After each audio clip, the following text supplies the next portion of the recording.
शनिवार रविवार जर आला, स्कूलला जर सुट्टी लागली ना, तर लगेचच बॅग पॅक करून लगेचच मी मम्मीकडे जाते. कारण आता घरामध्ये एक चिमुकलं छोटंसं बाळ आलेलं आहेत आणि मस्त छान वाटतं जेव्हा बेबीसोबत टाईम स्पेंड करते त्यावेळेस.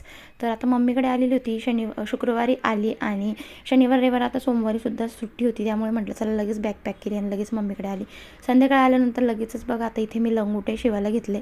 तर आता बाळासाठी छान छान लंगोटे शिवायचे होते. तर लंगोटे मी घरी शिवणार होते, मला जमतात आणि मी शिलाई काम पण करते. तर चला म्हटलं आता लंगोटे शिवून घ्या छोटे छोटे. तर आता लंगोटे तुम्हाला व्हिडिओत दाखवल्याप्रमाणे छान असे छोटे छोटे वेगवेगळे जे काही नवीन नवीन कापड होते त्याचे छान असे वेगवेगळ्या प्रकारचे लंगोटे मी इथे शिवलेले होते.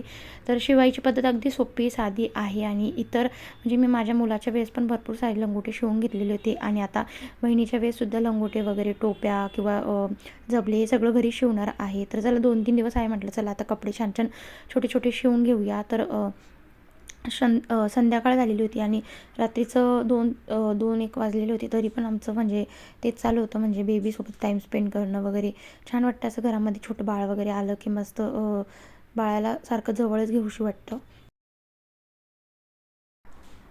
तर शिवांशला सुद्धा छान असं बेबीसोबत खेळायचं होतं. म्हटलं चला आता शनिवार रविवार आला की लगेचच आता मम्मीकडे जायचं. कारण छान वाटतं घरामध्ये छोटं एखादं बाळ नवीन आलं की मस्तपैकी घरामध्ये छान एकदम वेगळीच एनर्जी येत असते.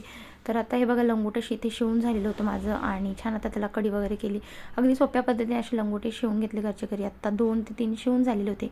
तर आता बघूया अजून मी उद्या परवापर्यंत अजून शिवणारच आहे. तोपर्यंत तुम्हाला जर आवडलं असेल तर एक लाईक, सबस्क्राईब आणि चॅनलला नक्कीच कमेंट करायला विसरू नका.